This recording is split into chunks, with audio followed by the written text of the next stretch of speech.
Good afternoon, ladies and gentlemen. Welcome to Life, Music, and Everything Else. This is podcast number 4. This is the start of something new that we're doing, so I want to start naming them, keeping track, and being on top of myself to see how many I got kind of recorded, you know. I don't want to be stuck on 4 forever, so. I was hoping I was going to be number 6. I'm actually really upset that I'm on number 4. Why number 6? What's so special about 6? Well, because I'm a big fan of the Prisoner TV series, and Patrick McGowan played number 6. So okay, how about we do this? We do 4, and then we do 6, but we name it Matthew Doyle. Or we call it 4 plus 2. 4 plus 2. Yeah, you can name it. All right, it's episode number 4, but we'll pretend it's number 6. That works fine with me, just as long as you're happy and you feel a part of number 6. The number 6 podcast is the Matthew Doyle Excuse me, podcast. I am not a number. I am a free man. A free man? Oh, thank God you are. We don't want no prisoners. That's also from The Prisoner. But do you know The Prisoner? Have you ever... I've heard about it. I think you told me about it. Well, it's a sequel series, actually. Patrick McGowan was the biggest international television star of the 1960s. Oh, wow. He was on the show called Secret Agent. It was called, in England, it was called Danger Man in the rest of the world. In the United States, they called it Secret Agent. And he played a secret agent. And it was totally anti-Bond. Oh, it was very serious, and he went to a lot of African countries. He went to Latin American countries. He went to the Mediterranean, and wherever there was trouble, they would send John Drake. And Patrick McGowan was actually offered the role of James Bond, and he turned it down. I didn't know that. Because he thought the part was immoral, and he did not want anyone seeing him kiss someone who wasn't his wife on the screen. I can respect that. Yeah, he was very, very Catholic. But James Bond, wasn't that like the coolest? Oh yeah. Apparently, he was slated to replace Sean Connery. Because he was actually a bigger star than Roger Moore, because Roger Moore was doing The Saint, and he was a much bigger star than Roger Moore. And he also, you could believe that Patrick McGowan would grab you and get rough with you. You really couldn't see Roger Moore because he played a more, definitely. See, we jumped right in, and I didn't even get to introduce my. I'm sorry. That's fine. I talk too much sometimes. Now they know what they're getting into. Oh yes, ladies indeed, and gentlemen, indeed. Matthew Doyle. We talking filmmaking. This is a filmmaker, a great screenwriter, a producer, all the other great things that you want to add about yourself. Feel free. A credit to my species. I'll go with that. I don't think I'm not a great filmmaker. I just refer to myself as a guy who makes movies. A guy who makes movies, who's going to be great. Who's working to be perhaps great. That's a good way to put it. Unfortunately, on the budgets we work with, greatness is really hard to achieve. The lower the budget, the better the imagination. I don't think that's true. You don't think that's true? I think that's true. I think you have to come up with creative ways of dealing with a low budget. Yeah. But I remember Orson Welles once asked, "Did your poverty help your creativity?" He was like, "No."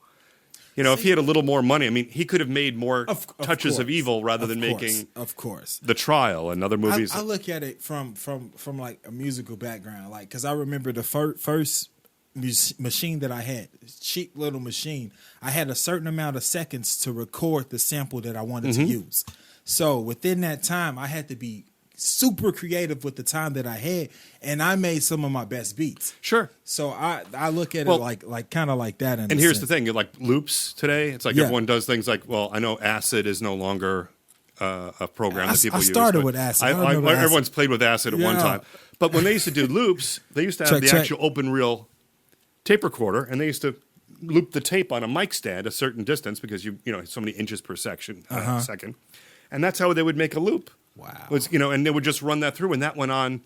That would be like quarter-inch tape, and they would make the loop, put it in the quarter-inch tape, and then that would get dubbed onto your 16 or later 24-track master. Times has changed so much. Technology, oh my goodness, you wouldn't believe. Let's talk about filmmaking, specifically your film.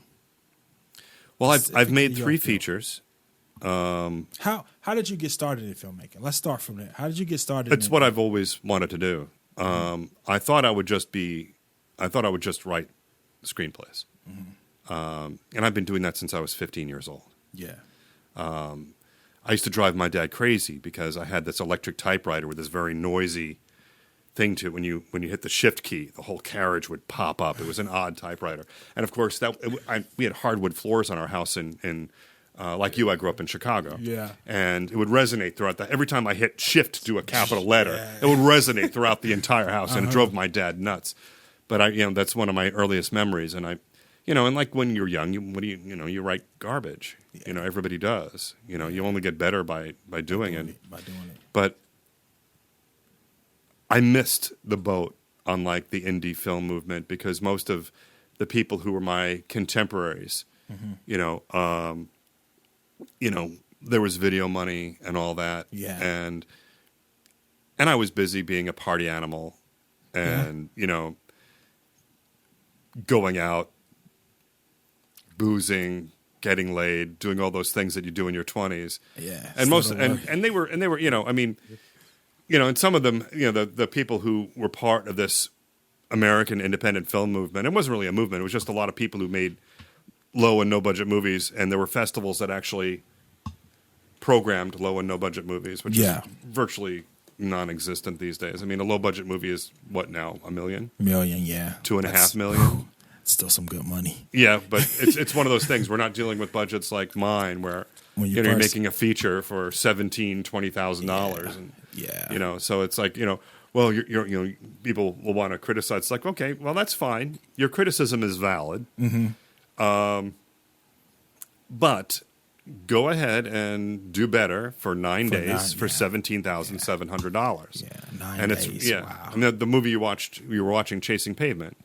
That was 9 days, and it nearly killed everybody. I can imagine. Like I said, I'm working on my short film that I'm doing, and it's 9 days to just get on there and knock it out. Yeah, I could see it going crazy, but it got done. And I just see, you come into a lot of different pitfalls doing it by yourself. I'm sure you understand that it kind of is taking a little longer than I wanted. I honestly wanted to shoot in 2 months. I gave myself 2 months to shoot and then take another couple weeks to edit and be done. But scheduling. Well, shooting what? What are you shooting? I'm shooting a short film called Ruben. So it's a 9 to 10 minute short narrative film, and I have 4 actors. So it's I'm shooting it, I'm editing, I'm doing everything. Why will it take so many months? Because I have the actors that I have very talented. They have other things going on in their life that they're doing. So and they're doing this out of falling in love with the script, liking the idea, and the kindness of their hearts to the project. So I have to really be courteous in the things that they have scheduling. One of them's a model, so it kind of shifts things around. We have every shoot day on Saturday, so I want to say maybe 60 to 65% of the script shot, and it's just going to keep. I say double up the next couple of weeks to try to get done with everything, so I can get into the editing process, but. It's taken in with it being the first one, run into a lot of different pitfalls. Like it's a lot of stuff that I didn't know in making a short film. It's just like what? Like I first started because let me take this gum out because I know my wife's going to be like, "Get that gum out of your mouth." No, but really. I was going to say something. You should have. But I initially got started because a guy wanted me to shoot his film that he had wrote, right? Okay. So me being blindly, I want to do it because I wanted to learn. I wanted to be a part of it. So I came and I'm ready to shoot, make this full-length movie just as blind as anything. And I get there and I'm shooting, and you know how you're doing stuff, and sometimes you just like, when I watch a film, I get a certain feeling of watching what I'm looking at. And I would look at my stuff, and I know you're not supposed to compare it, and equipment is different, everything is different, but still certain things that I was seeing that I wasn't getting. It just didn't look right. It didn't feel right.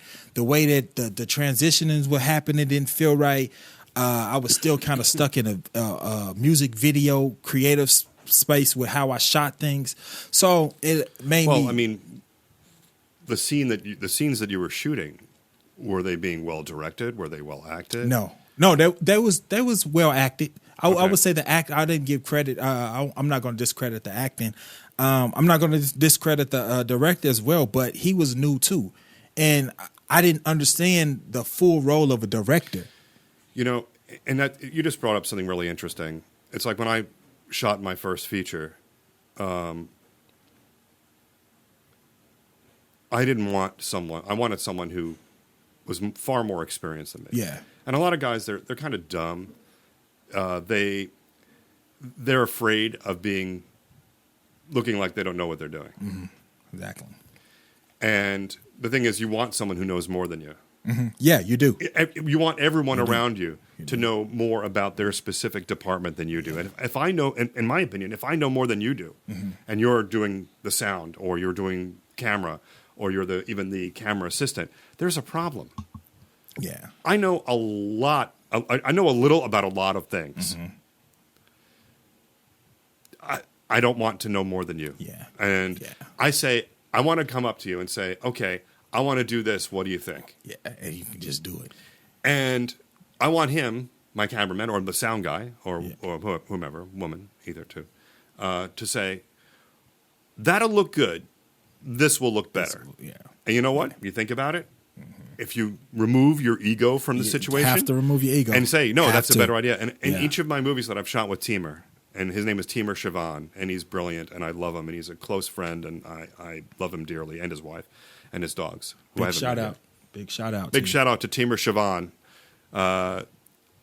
Teamer, I can look at the two movies he shot with me, Phantom Images and Chasing Pavement, and I know which shots were mine, in other words, the ones I wrote in the script, which are the minority, which shots were mine but were made better by him, and which shots were all him. you. Yeah. Because I know, when you're writing something, you see it in your head, and of course, Yeah. somebody somebody comes along and they say, well, wouldn't this be better? Yeah, of course it's going to be better. Do it. So with you and his relationship, with the script that you had wrote and you had in your head, you gave him a solid product. You gave him a solid idea to build off of. Everything was of course things change as it go along, but what you presented to him, you knew in your head every part of it, inside out. It was no holes. It was completed. This is what absolutely. I want. Let's build off of this and make these shots and these images better. I was given something that was incomplete. Oh.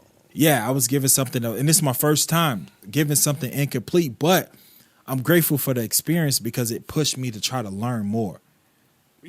And part of the problem is when you're all alone until the first day of shooting. And that's the case. I mean, I met with him once over breakfast with our AD, and I had my plan. I have a big binder. I literally take the script and take scissors to it. And I make a note card for each scene that I've written in the script. And I outline what props we're going to need, what characters, See. if it's day, if it's night. If you're not that organized, you're never going to finish your movie. Never. And everyone I've worked with has told me the same horror stories of productions that were $250,000, $1 million productions, never got done. There were creative differences. The producer and director stopped talking. They ran out of money. They went to go find other money. They shot some of the movie this way, and they changed gears and decided they were going to reshoot it another way, and then they ran out of money.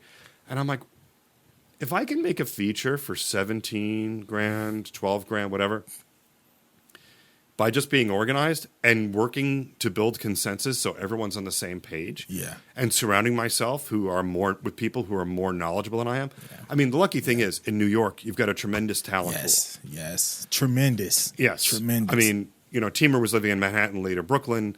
I was a little further out on Long Island, which is some of the movie that you were watching earlier was shot in my apartment. Okay. Which I painted one room to match another apartment, so you didn't think it was the same. exactly, because I wanted everyone to make sure they thought it was the same apartment. See, that's cool. So 3 weeks before we dedication. started shooting, I took my bed out of the room. This was Takeshi's room. Yeah. I took the bed out, all the furniture. I painted it the same color as the other apartment. Wow. And it's seamless. It's absolutely seamless. But I need people who are going to tell me when I'm wrong. Yeah, definitely. No, that won't work. Definitely. That's going to be a bad shot. Yeah. Or, you know what? Teamer would say to me, Matt, I could do that shot. It may work out. And he would say, I'll bet you never use it. You guys were on the same page. And if you're shooting 10 to 12 pages a day, you better make sure that every good take you get is in the damn movie. Yeah. And I think that's like incredible to hear. It's like the relationship between director and DP is like it's hand in hand. You guys work together. Oh, it's more than that. I mean, it's the way Sam Fuller described Arthur Brisbane and William Randolph Hearst. Mm-hmm. William Randolph Hearst being the big newspaper publisher. Arthur Brisbane was his main man. Sam Fuller said, 2 people, 1 man. 1 man. And that's the relationship. If you don't have that relationship with your director of photography, your film's not going to get done. And thus it didn't get done. Nothing. Even with the actors, it was this person this day. I may not see this person again until 3-4 weeks later. This person I don't know. Like the relationship with them and how to shoot them and how to groom that it never happened. So as I was learning and I'm grateful for the experience. I'm so grateful for it. But it was disheartening because it was like, I know this is something better. And not to even get on audio. Audio was a whole nother monster. Oh, yeah.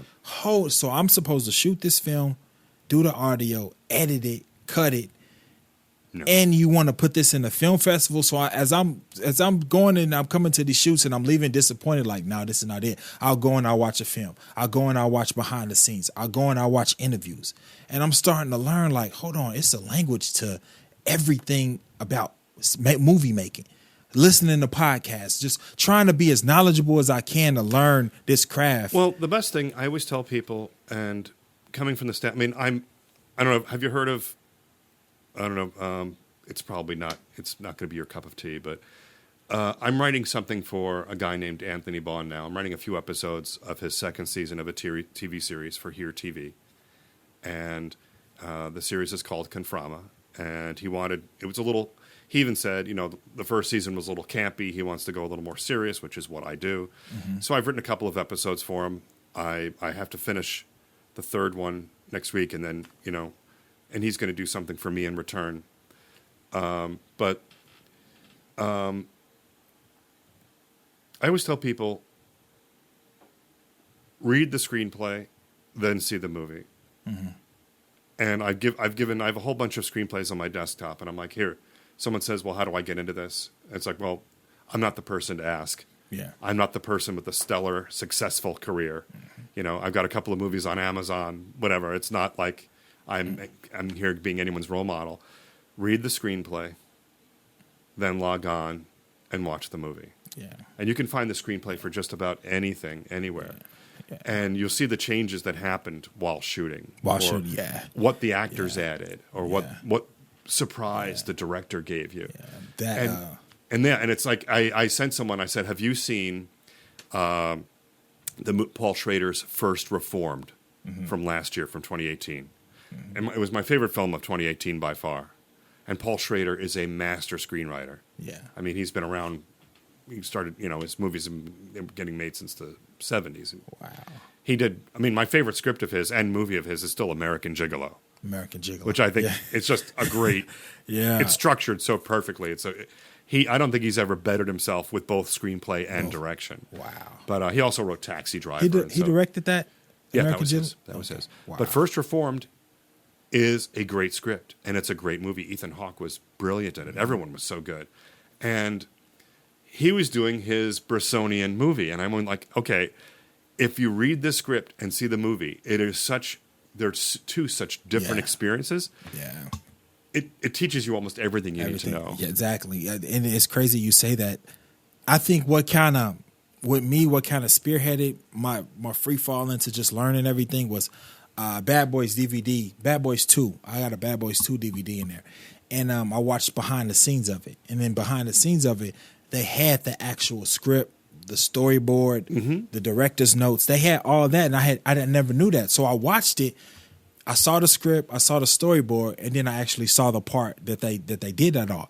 And so it kind of was like, something clicked, and I was like, let me dive more into this. So every DVD that I got, I tried to make sure it had a behind the scenes where I can go behind it and see everything, whether it was special effects, directing, just to get an idea of what directing was, what it was to make a movie. Of course, I'm not on that level yet, but I wanted to see what it was that they was doing so I can take notes and try to figure out. The best way to learn to be a director is to be an actor first. Yeah. Some of the best directors you'll ever meet were actors, or they may not have been good actors, but they understand the acting process. They're also good communicators with actors. Actors are I disagree with so many things with David Mamet has said. But one of the things he always said is that Stanislavski got everything totally wrong. That it's not about concentration. That acting is about releasing your unfettered imagination. Yeah. And the reason people become actors is because they're like some of us, especially me when I write, I'm easily bored. Bored when you're writing, or bored no, I don't want to be bored. Okay. And I get antsy. And actors are people they don't like to be bored. They can be very hyper. They're very energetic people. They like being engaged creatively, and more so than anyone else I've ever known. And I love being around them for that reason. Yeah. They're for me. Being around actors and just talking about, and not the arty farty kind of talking about acting conversations, just anything, or just when we're working together. Yeah. I mean, to me, that's the most exciting part. And it's the part where it's so frustrating with a movie, because with a play you rehearse so much. In a movie you don't get as much rehearsal. And some idiots want to shoot rehearsals. Yeah. I hate that. If you say, well, let's shoot the rehearsal because we might get that magical golden nugget, you're an idiot. You're an idiot. Don't happen like that. Because you know what? Everyone wants the rehearsal. The sound guy wants the rehearsal. The camera guy. Everyone wants to feel comfortable what they're going to do, and they want to not feel stupid when they make a mistake and have someone say, cut. Give everyone that breathing room. But it's like, everyone's like, okay, we're going to shoot the rehearsal. We're going to get that 1 second of magic that we couldn't have gotten before. It's like, oh, really? I do sound for people. Yeah. I love doing sound. When I'm working on someone else's movie, I love being the boom operator and recordist, And when they say, I want to shoot the rehearsal, it's like, no way. No, please, come on. Let me get I mean, I already know the dialogue. I read the script. I know which way to point. But they may add a pause here and there. I want to have the rhythm. And I want to get my movement down when I'm holding the boom. And it's like, I don't want to, give us a break. Don't shoot rehearsals. Let everyone rehearse. Exactly. Why? I don't say why, but that you said sound. That is so like, it's almost to the point. It's like when you learn something new and you get in the hang of it, you trying to get better, and then out of the woodwork, here come a whole nother monster. That's how I felt. Like I wasn't into screenwriting. I got into camera work and just DPing first before anything, shooting stuff, and I loved it. And then I said I wanted to make a short, but so I was like, okay, I'm working on this movie, this and that, and then I run into this audio monster, and I'm like, wait, hold on. Audio is it was almost discouraging because it was so like overwhelming with getting good sound for your film. Well, I just met a guy who likes to lav everything.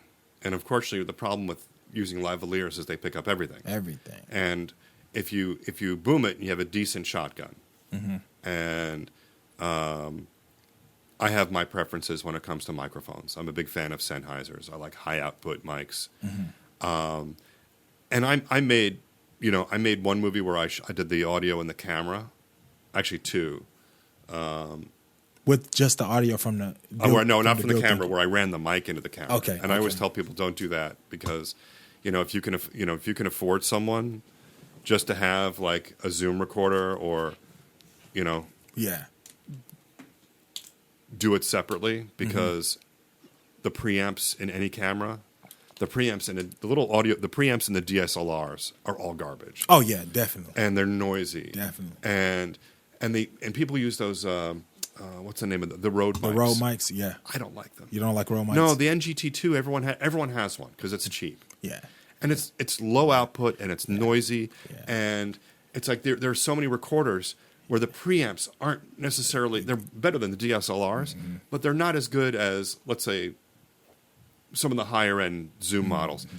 And you end up cranking it up. So the preamps are a little noisy, and you've got this low output mic, and it sounds dreadful. Awful, I mean, what do you want? You want lots of signal, very low noise. Yeah.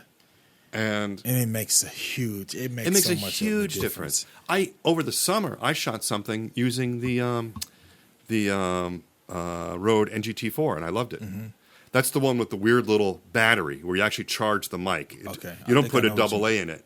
It's got the battery built in, so you plug it into a USB-C cable. Oh, what's the numbers on those? What's the cost? It's the NGT4. I don't know. I rented it, and it sounded great. It was more expensive, I think, than my Sennheisers, but it still sounded good.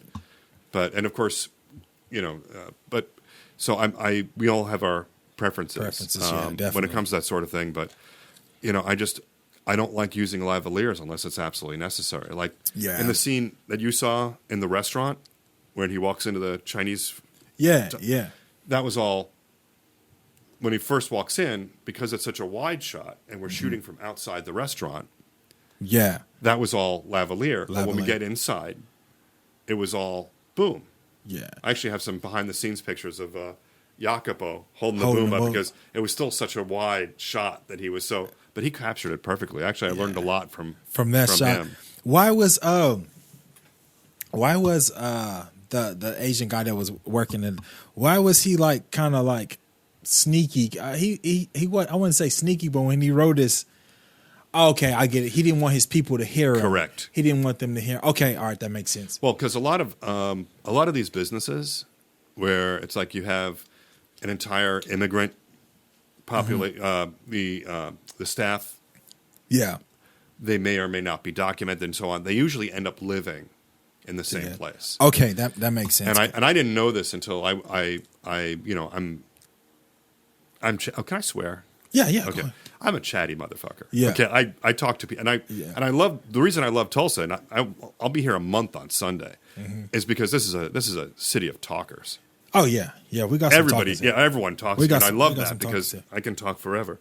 But I was chatting them up, and it's like they all live in the same house, and some of them are like, yeah, it's kind of gross, and some of them were there on student visas and not allowed to work. So they're being paid cash, but they also get a place to live, and of course they work horrendous hours. And this one, and I knew a guy who actually worked in that very restaurant who told me all these stories, and he wasn't there when I shot. But is that what you pull from for that particular? So okay, for this character, did you have that character already, or did you? Oh no, I this was years before I actually wrote it. Oh. I just talked to people, and it's like I started talking to porn stars. Yeah. And I started, I had this idea, and I'm like, well, I can't write this because everyone they'll write something and they get all the details wrong.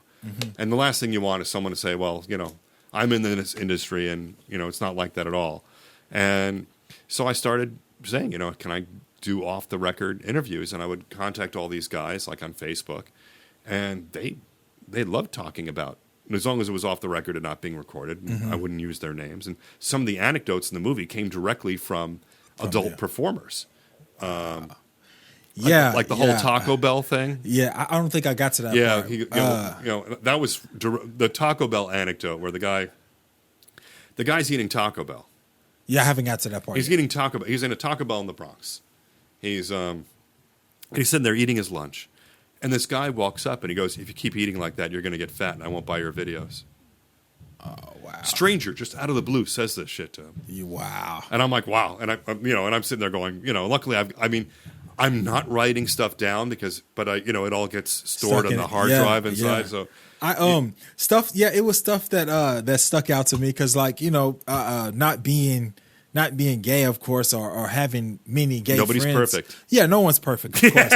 But it's a lingo. Like every culture, everyone that's different, whatever they have a lingo to things that they talk and say. But he said he had made a description of himself, and I was like, I had never heard that description before. It just triggered my mind to go back to you sitting there writing. And when he was telling them, he was like, I guess when the guy was putting on his profile what he was looking for, and I was like, huh? He said, what did he say? He said a hung something. And I was like, oh, okay.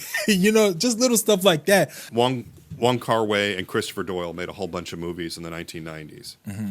And Christopher Doyle, when he was, I hate to say this because it sounds terrible, and I talk to friends who agree with me. Christopher Doyle, when he was drinking, when he was, apparently everyone said, well, after he quit drinking, he was, but and I guess everyone says he was drinking the. I have no idea. I don't want to cast moral aspersions on anybody.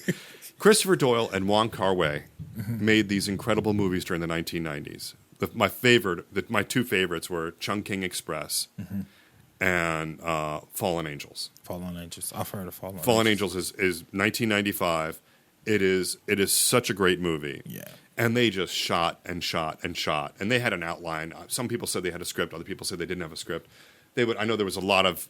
They just shot so much stuff. In fact, from what I understand, Chungking Express and Fallen Idol were supposed to be one movie. One movie. But they shot so much it ended up being two. And I'm sure they still discarded a lot because they just shoot a lot. But they are two really brilliant guys who, again, the whole thing, two people, one man. They did these incredible movies together. And you could tell that Moonlight was deeply influenced by that Wong Kar-wai, Christopher Doyle style. Yeah. Again, no relation. Yeah. But I hate Brokeback Mountain. You don't like Brokeback Mountain? I hated that film.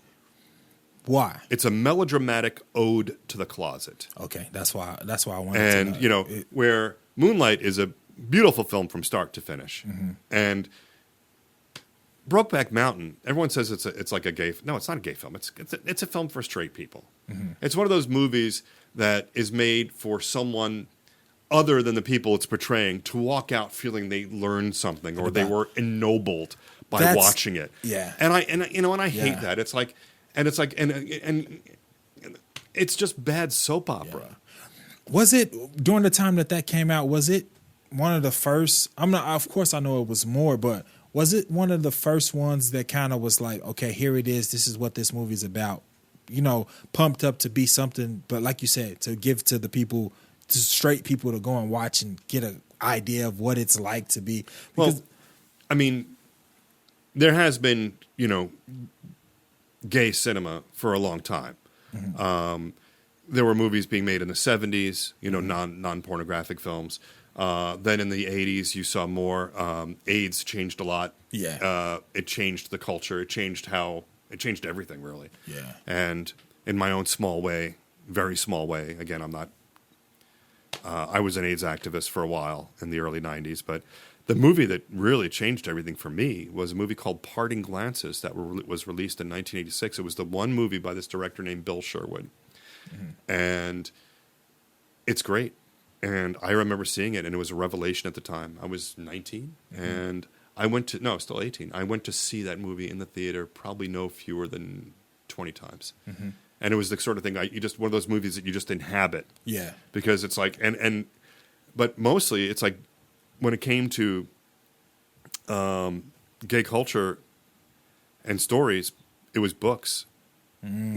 Publishers like Grove Press, and it's like you buy the hardcover, and of course it would be like sort of a sexy dust jacket. Yeah. You remove the dust jacket just so it'd be just a plain book, and you could read it in the bus or whatever.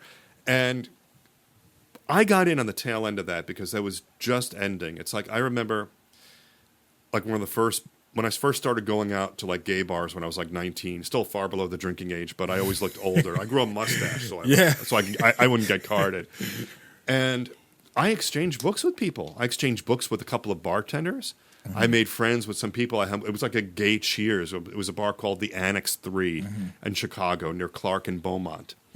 And this is in the 80s, and it's like, and I'm a science fiction nerd as well. So it's like, I had this one bartender, I would exchange books with him all the time, and that was I got in like right when that just ended, and then soon it's like the gay lesbian section in Borders books just disappeared, and everything was just now. So it just made it easier. It's like So during that time, would you say the books were you guys' the books were ways of the people expressing themselves outside of film before they got there wasn't much film. There wasn't much film. It really was sort of, you could, you had every year you might have something. Let's see. The movie Longtime Companion came out a couple years later, like in 89 or maybe it was 90. I can't remember which year. I think it was 90. I remember it being out the summer of 90. And then there was Torch Song Trilogy, and there were other things. And there were movies being made, and there were like gay film festivals, but they weren't getting distribution, you know. So it's like you'd hear about a movie and then never get a chance to see it, or you know, you were out of town the weekend they were showing it at Facets Multimedia. I don't know if you remember that in Chicago. Yeah, I used to live there. Yeah. I still have VHS tapes that I bought in their video store back in the 80s and early 90s. Wow, I mean, that's crazy. I don't throw anything away, which my husband will tell you is an issue. Yeah. But I mean, I told you I have 1,000 LPs. Yeah. You know, most of them, very few of them are digital remasters. They're all contemporaneous and mostly that's it's great, mostly man. jazz too. Mm-hmm. That's awesome. But yeah, I mean, so a movie like Brokeback Mountain comes out, and it's like, okay, what's the point of this? What did you think? Were you like when it came? Is it a adaptation from a book? Yes, Did you read the book before? I had no interest in reading the book. So you already knew or had an idea what it Yes. was. So that kind of turned you off. Yeah. It was basically a romance novel written by a woman about gay men and directed by a straight guy. And, you know, maybe that shouldn't mean anything to me, but it sort of did at the time. But those were some of the things that said, okay, this isn't going to represent. You know, it's, and, you know, and I'm not one of the crowd. It's like everyone got all mad because what's her name was going to portray a trans man. What's her name? She was in a couple of Woody Allen movies, and Scarlett Johansson. Yeah. Yeah, and everyone got in a thing. Well, you know, why aren't they hiring a trans person? It's like, well, Scarlett Johansson can get the money for the project. Mm-hmm. There aren't many trans actors and actresses who can do that and do this story. And of course, it ended up not being made at all. Yeah. Because of all this sort of fake outrage. It's like, you know, it's that I get in trouble for having these opinions, but because I just expressed the opposite a moment ago about another movie. But I just, like I say, it was just an ode to the closet. It almost celebrated the closet. Mm-hmm. And everyone, all these guys are just like, "Oh, it's so romantic," and I'm like, "Yeah." Well, you mean like the closet, like the ones that being closeted, not being out, not saying this is what it is. It's like Dan Savage said. He's like, you know, even and this movie didn't take place during the Stone Age. It's like you could have hopped on a bus and gone to New York. Mm-hmm. You could have gone to San Francisco or L.A. or even Chicago. Yeah, but mostly New York and San Francisco at the time. You were totally.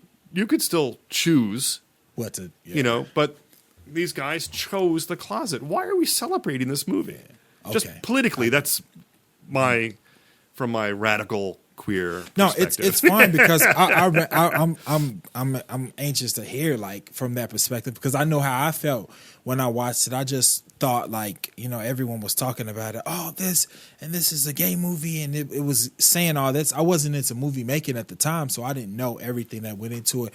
My biggest thing was just seeing these two actors just portray something that I didn't think they were gay, but just seeing how that works, and then I just remember like feeling sad for Heath Ledger, like, dang, he seems like he loves this guy, but he does, you know, but he's like trapped into this. Then I felt sorry for the lady, so I was drawn into the movie. I had a reaction about it, and it wasn't like, well, that's the element of tragedy that everyone loves, and I'm not saying that. I mean, that's what tragedy does. Yeah, I mean, you know, it's, and sometimes tragedy can skate into farce. Mm-hmm. And yes, the situation was tragic. Those situations are always tragic. You know, people not living authentic lives. You know. So do you think that was the element that may have pulled? I don't see that as being a story that needs to be told now. Okay. You know, it's if you're you know, if you want to read,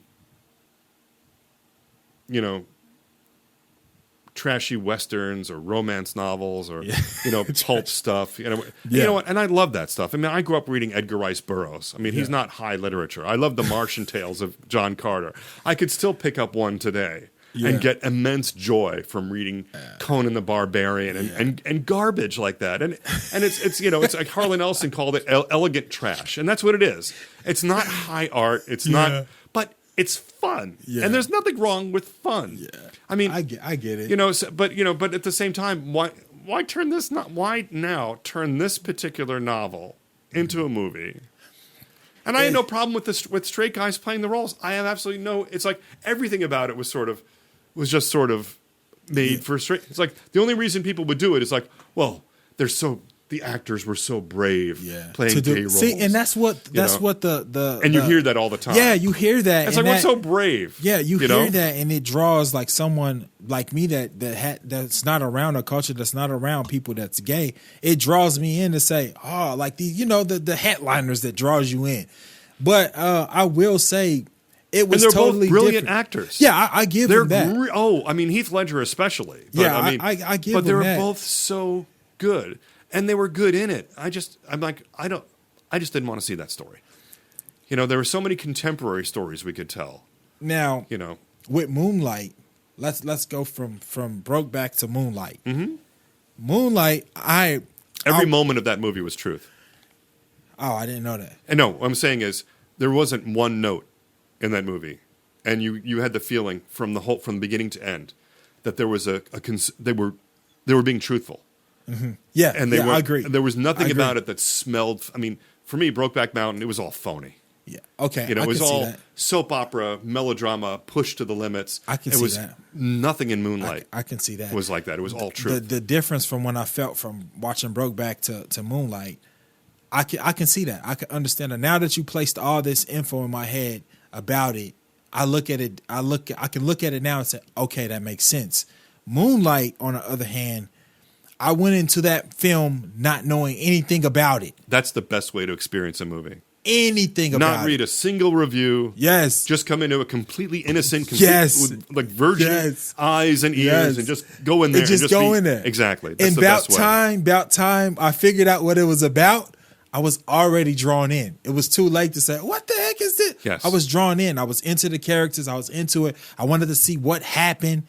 I was drawn into it. I loved the way that it was shot, the colors that was used. Beautiful. I loved all that. And one particular scene is when I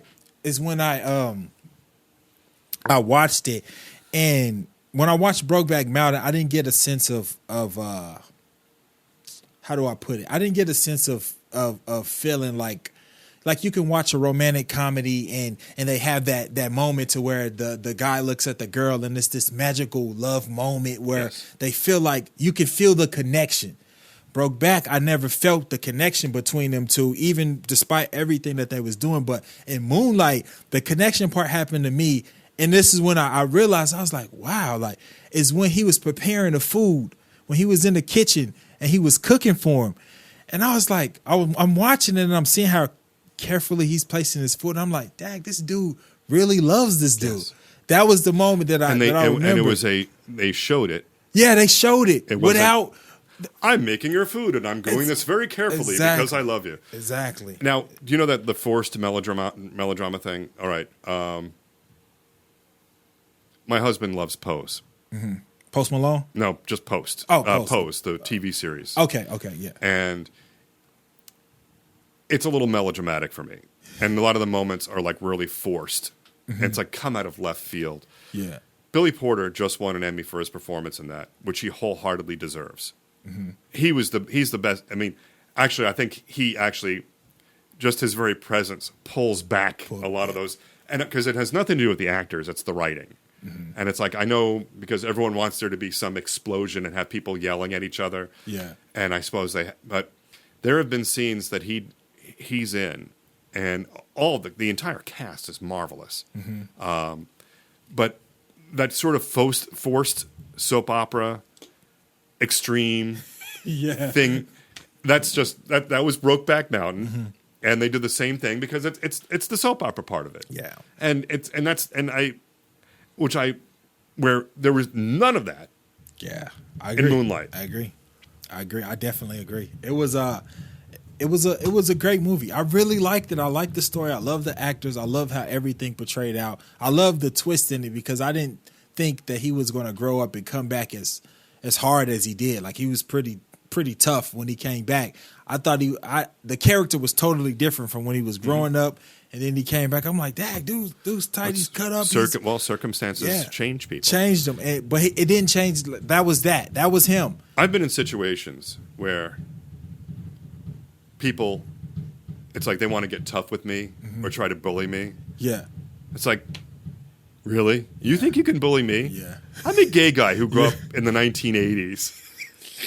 You think you're going to bully? No, I mean, I can't fight my way out of a paper bag. I'd have to grab something and bust it over your head. Yeah. But you think you're going to bully me? It's laughable. Unless you're willing to take that swing right now, why don't you just sit your ass down and shut the fuck up? It's like, you know what? One of the reasons why it's like, the gay guys, they cut you down and they're so... It's because we had to be. Yeah. You live by your wits. Yeah. You got bullied by a jock in high school who was, the big, gorilla meathead.